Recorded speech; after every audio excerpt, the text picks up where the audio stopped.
1348 সাল শ্রাবণের 22তম দিন।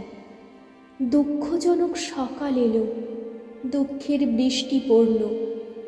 মহান কবি রবীন্দ্রনাথের অকাল প্রয়াণে সাহিত্য জগৎ তথা বাঙালি ঝাঁপ দিল জ্বলন্ত আগুনে। যে রবীন্দ্রনাথ আমাদের কবিতায়, গল্পে, নাটকে দেখিয়েছিলেন আশার আলো, দিয়েছিলেন অনুপ্রেরণা।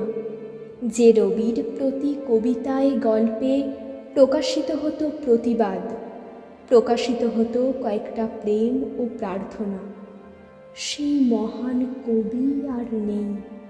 তার এই মহাপ্রয়াণে শোকাহত প্রত্যেক বাঙালি, সাহিত্যের জগৎও। উনি না থাকলেও তার কবিতা, গল্প আছে এখনো।